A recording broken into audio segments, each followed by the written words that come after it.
d'évacuation en cas de tsunami. Statue de la liberté, mais où sommes-nous? À Lima, capitale du Pérou. Elle concentre la majeure partie des activités administratives, commerciales, bancaires et industrielles du Pérou.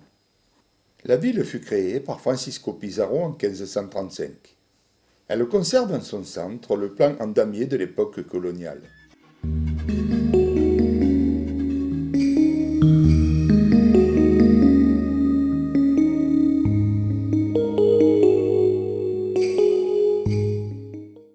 Après avoir traversé les quartiers populaires, nous pénétrons au cœur de la capitale.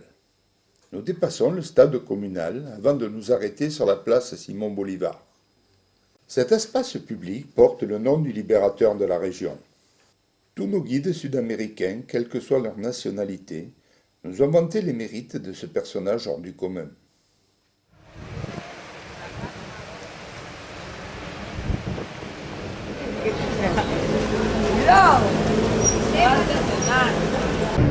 Nous poursuivons notre visite et traversons les modestes quartiers du centre-ville. Nous sommes frappés par l'étonnante solidité des constructions. En effet, la région est fréquemment secouée par de nombreux petits séismes, et malgré cela, toutes sont parfaitement conservées. Le centre historique de Lima recèle de véritables trésors d'architecture où se mêlent différents styles. Les premiers bâtiments datent du XVIe siècle, les plus récents du XXe. La cathédrale, édifiée en 1746, fut fréquemment reconstruite. Sa façade principale, réalisée en pierre sombre, contraste étonnamment avec les façades claires qui l'entourent. Les sculptures qui la décorent sont harmonieusement disposées. C'est en 1546 que fut réalisé le couvent situé à proximité de la cathédrale. Un terrible tremblement de terre l'endommagea fortement en 1646. Il fut reconstruit à l'identique en 1672.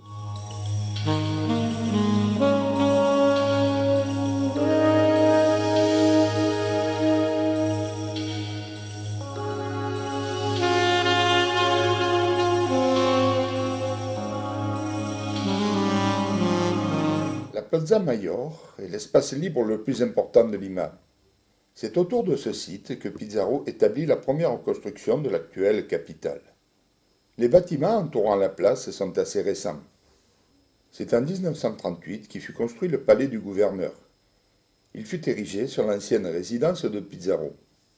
On peut y admirer également le palais de l'archevêque au balcon de bois ajouré. Le tourisme se développe progressivement. Les autorités locales, certaines de posséder là une manne financière exceptionnelle, organisent la protection des visiteurs. Les services de police assurent sérénité et sécurité sur tous les sites touristiques.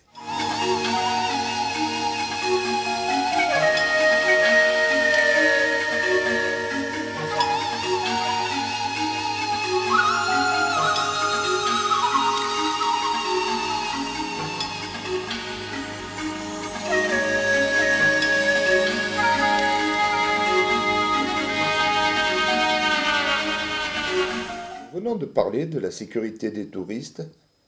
Les quartiers bourgeois de la ville attisent la convoitise des résidents des bidonvilles. Ici, le chômage est préoccupant.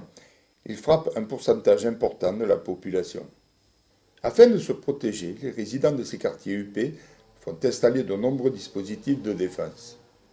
Grilles entourées de fils de fer barbelés, dispositifs électriques, clôtures défensives, protèges courts, parkings et résidences individuelles.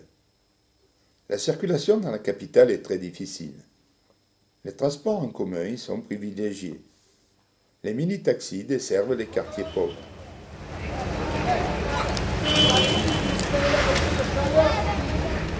De nombreux minibus circulent en ville. Ils sont si nombreux qu'aux heures de pointe, ils représentent environ 50% du trafic.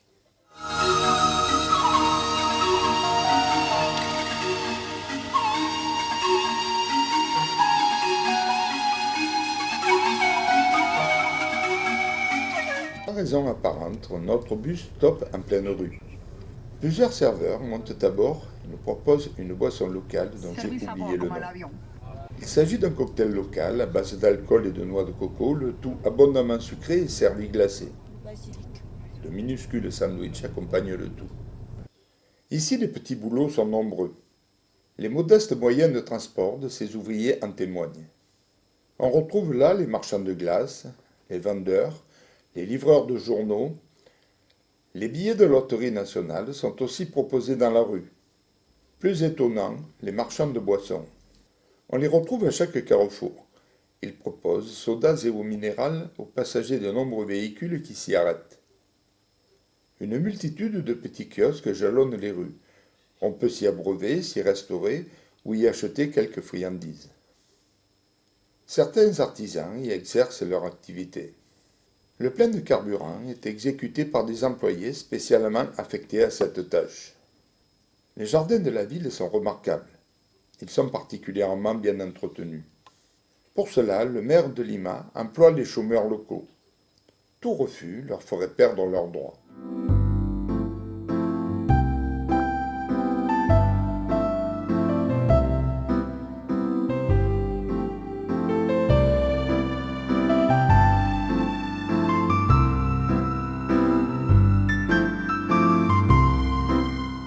De nombreux musées sont à visiter. Nous allons commencer par le musée Rafael Larco Herrera. Ce dernier est installé dans une demeure de vice-roi du XVIIIe siècle. La visite commence par une salle fabuleuse où sont exposés de nombreux objets en or et en argent.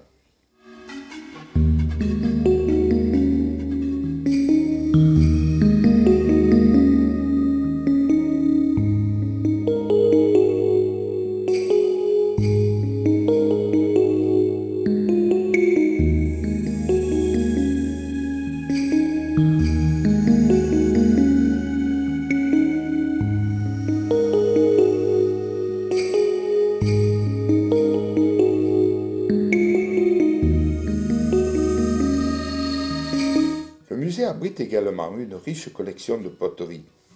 La collection de céramique érotique est l'une des attractions.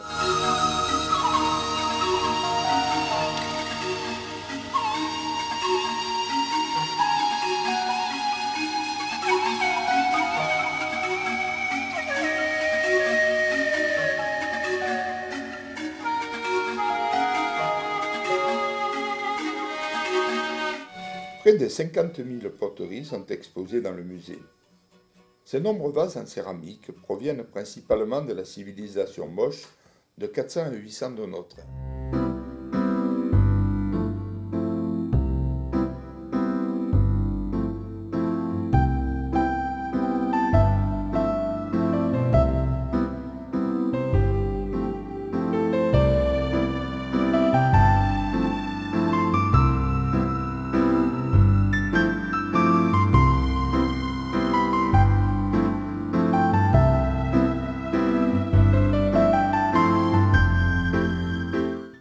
Nous voici maintenant dans l'un des musées les mieux protégés.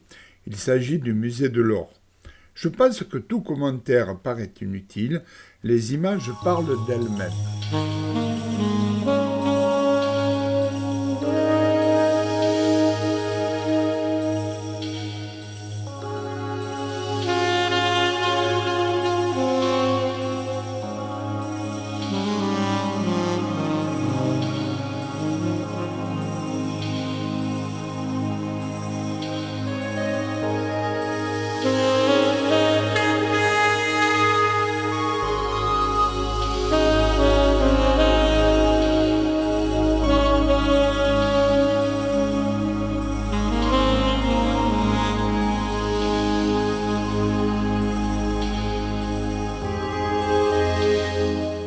Au cœur de la ville a été restaurée la pyramide inca de Huaylamarca.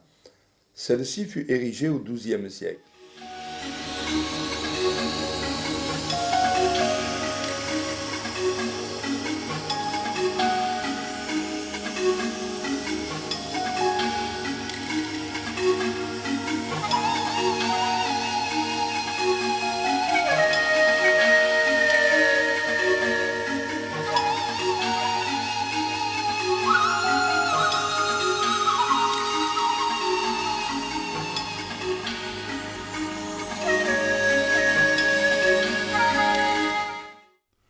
Nous approchons maintenant de Miraflores, le quartier huppé de Lima. Le front de mer est embelli par de magnifiques jardins. De nombreuses mosaïques décorent ce dernier, leurs concepteurs y ont inscrit les noms de personnages célèbres.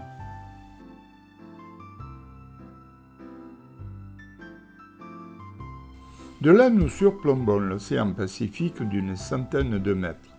Le grand hôtel y fut construit en bonne place.